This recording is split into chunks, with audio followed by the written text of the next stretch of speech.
na shughuli yako, unafika saa ngapi kwa mazingira haya?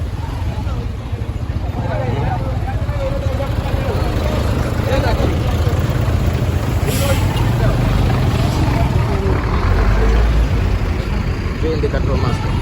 Hapa. Unatoboa. Pale kama kuna Kenya.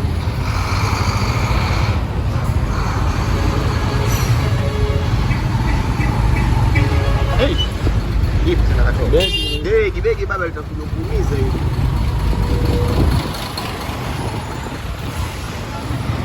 Watu wanafika saa ngapi wanakoenda kwa namna hii? Uchumi watajenga saa ngapi hawa watu kwa namna hii? Mwanangu, kama begi vipi nitoe ile nyuma huko. Nilete mimi nishikie nikusikie. Kwa namna hii uchumi unajengwaje?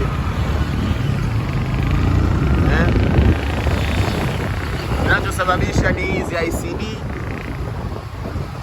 bandari kavu zilizokuwa katikati ya jiji. Hizi bandari kavu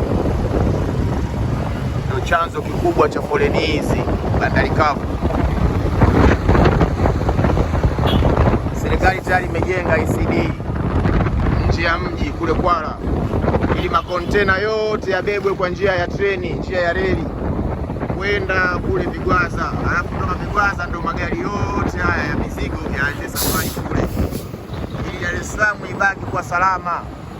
Lakini haiwezekani kwa sababu ya ICD na manufaa zaidi. ICD hizi nyingi ni za watu binafsi, kwa hiyo serikali inufaiki kwa sababu ICD za watu binafsi zinatumika, na ile ICD ya serikali ipo idle.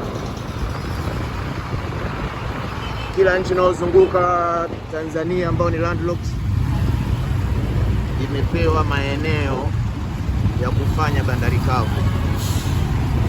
Nchi zote zimepewa maeneo ya kufanya bandari kavu. Mizigo ya Zambia inaenda kwenye hadi ya Zambia, ya Kongo kwenye hadi ya Kongo, Malawi, Mozambiki.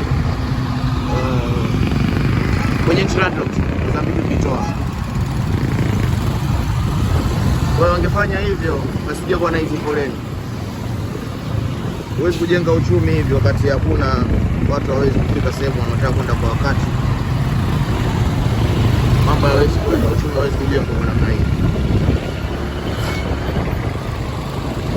Pia ni hatari. Makontena yashaangukia watu, magari haya yashapoteza mwelekeo, yakagonga manyumba ya watu, shaua watu, shapalemia mapikipiki, shatia watu vilema, shapoteza watu maisha kwa sababu ya msongamano huu na matumizi ya maroli katikati ya jiji. Serikali ichukue hatua.